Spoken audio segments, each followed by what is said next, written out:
یقیناً 23 مارچ کا جو پی ڈی ایم نے اعلان کر رکھا ہے مہنگائی مارچ کا، اس کے بارے میں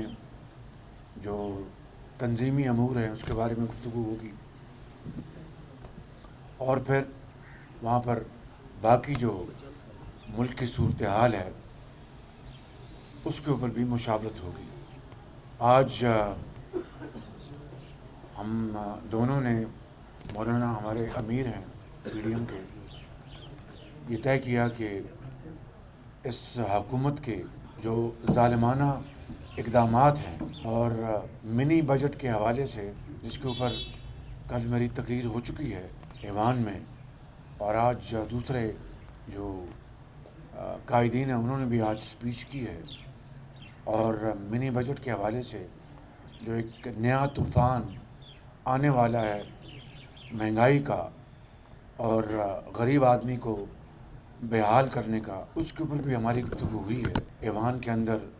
متحدہ اپوزیشن مل کر انشاءاللہ اس کا حد المقدور اس کا مقابلہ کرے گی، چاہے وہ ہمارے معاشی چیلنجز ہیں، چاہے ہمارے خارجی مسائل ہیں، چاہے ہماری فورن ڈپلومیسی ہے اور گورننس کے جو ایشوز ہیں۔ میں نے کل کہا، میں آج پھر اس بات کا اعادہ کرنا چاہتا ہوں، at the first force at my command, کہ میں نے 74 سال میں اس سے زیادہ، پی ٹی آئی سے زیادہ لاغر،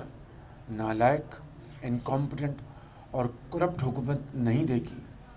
جس نے پاکستان کے 22 کروڑ عوام کو اس وقت تباہ حال کر دیا ہے۔ اور یہ وقت آ گیا ہے کہ تمام آئینی، قانونی اور سیاسی جو ہتھیار ہیں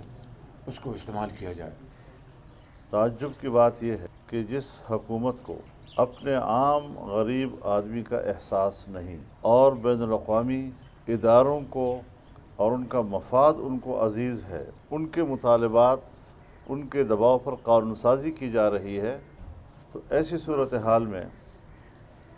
23 مارچ کا لانگ مارچ اور بھی زیادہ ناگزیر ہو گیا ہے۔ اور اس مہنگائی مارچ میں پوری قوم شریک ہوگی، اسلام آباد کی طرف آئیں گے، اور ہم یہ سمجھتے ہیں کہ آج عوام براہ راست اپنے حق کی جنگ لڑے گی۔ پی ڈی ایم اس کی قیادت کرتے ہوئے ان کی آواز بنے گی، تمام سیاسی جماعتیں ایک پلیٹ فارم پر ہوں گی، اور انشاءاللہ العزیز یہ پاکستان کی تاریخ کا بڑا ایک انقلابی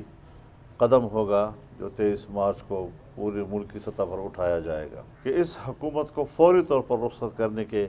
کیا کیا آپشنز ہو سکتے ہیں۔ پی ڈی ایم کے اجلاس میں اس پر بھی غور کیا جائے گا تاکہ حجت تمام ہو جائے۔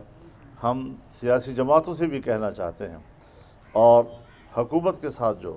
اتحادی جماعتیں ہیں، انہوں نے کس امید کے ساتھ اس حکومت کے ساتھ اتحاد کیا تھا حکومت بنانے میں، لیکن انہیں اعتراف کر لینا چاہیے کہ وہ اتحاد قوم کے فائدے میں ثابت نہیں ہوا۔